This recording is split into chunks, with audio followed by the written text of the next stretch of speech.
A couple of weeks ago, I had the great pleasure of visiting the home of India Hicks. She showed us the bridesmaid's dress that she wore at Prince Charles and Diana's wedding and the one her mother wore at the Queen's wedding. But what you didn't see was the rest of her stunning English countryside home.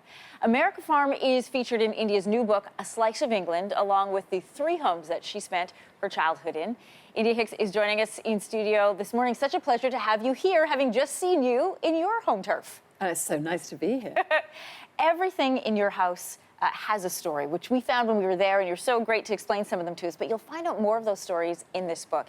It has everything from, times of your grandfather as a prime minister in India to your mum's swimming caps. Yeah, that's very good. You've done your homework. Oh, yes, always. And you saw those swimming caps. So, yes. So my father was a very great designer, David Hicks, and he really set the world alight with his exciting colour schemes. A lot of people call them clashing. He always said they were vibrating. But I inherited that, the idea of mixing old with new. So we have some very beautiful pieces that I inherited from my grandparents.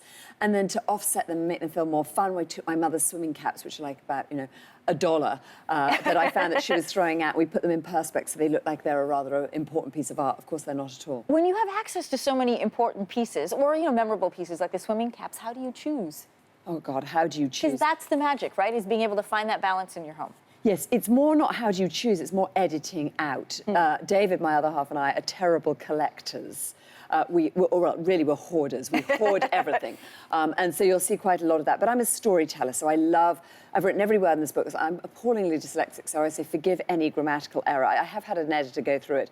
But nevertheless, everybody knows that I do my own social media because they can tell there's terrible spelling mistakes all throughout it. But I love telling stories. I have a company that's all about telling stories, a product line that's all about telling stories, and now a new book about stories. All right, one of the stories I loved and saw firsthand was in your house. There is a photo of your godfather, Prince Charles, in the throne room or in the bathroom. It sits on top of a trolley from Kensington Palace. Why Prince Charles in the bathroom, and has he seen that photograph? Oh my God, that's awful. Now you've put it like that, I realise I've got to get him out of the loo. I yes. thought that's why you did it. I thought he's there in his crown because it's the throne room. Yeah. Oh, that's genius. You're so much cleverer than me. So this is, I should explain for people, when you're all. sitting on the toilet, which I did in your home, this is what you're looking at. That's exactly. Now you've pointed it out. It is very weird. That is actually the Prince of Wales at his investiture. So he was very, very young. Can you imagine having that put on your head like that? I hadn't even thought about the fact it's in the what do you call it? The crown. The throne room. The throne room. The throne room is brilliant. That's brilliant. So you and your partner, David, you built that home that we've been showing people. It's beautiful with your family in mind. You have 5 children, including Wesley, who you adopted in the Bahamas, where that's your primary residence. Yes. What do they think of America Farm? My kids have grown up in the Bahamas, and it's a very, very... there they all are there. There they are. Oh, my God, look at them, the little rats. They're beautiful. And there's Bond on the end. So we have a lot of kids, a lot of dogs, a lot of animals in the house. It's utter chaos. But island life definitely gave them strong imaginations. They don't see colour at all. They're completely colourblind, which I love. Black, white, it doesn't matter. We grew up in a very open way, and I think island life has put them in good stead for being truly global citizens, which I love. I couldn't think of anything better than having children who are really forward-thinking in everything that they do. You mentioned your dad, and of course, to anybody who is a designer or who studies or is a fan of design, they know your father's name, they know his designs. You feel your dad's presence in your home. In fact, the bed in your daughter's room, the fabric is from one of his designs, this one here. There we go, that's right. Look, there she is. With her friend in her bed, that's very funny. Yes, that was taken from my mother's set at Albany in London when she moved out to the countryside full time. I was able to inherit a lot of all that furniture, and that's original David Hicks fabric. Original David Hicks fabric. I'm very tongue-tied this morning. I'm sorry, Emery. No, what would he love or what would he hate about the home that you made? Oh, my God, he would hate a lot. My father was very strong in his opinions. Daffodils, for example, he decided with the wrong shade of yellow, and after many years, he would run them over in his Land Rover because they were the wrong colour. But that was a picture of the garden that he designed in Oxfordshire, just 2 fields away from where you are. I'm very lucky to have grown up in Oxfordshire and obviously in the Bahamas as well. But I am very close to my mother, so we live really, literally 2 fields away from each other when we're there. But my father was difficult. He was opinionated, but my God, was he brilliant as a designer. Yeah. This book is dedicated to your mother, Lady Pamela Hicks. She lives, as you mentioned, very close by, where she still, as you described, takes breakfast in bed. She does. Every morning. This is a woman who grew up at Broadlands, where the Queen and Prince Philip spent their wedding night. She was a lady in waiting for the Queen. Her father was killed by the IRA. She has really lived this very full and storied life. What's the greatest piece of advice, Lady P, I've heard you call her, that she has given you?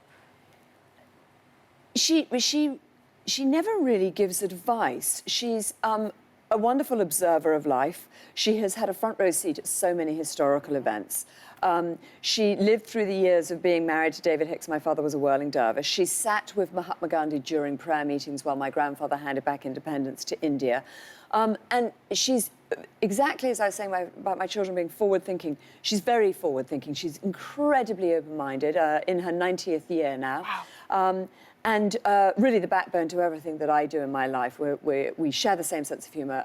I regard her as an incredible friend as well as a mentor and a mother. But she's just witnessed so much. She's unbelievably patient, and she's wise, but she has a very acute sense of humour, and that has got her through a lot. We were there in Ireland when my grandfather was assassinated.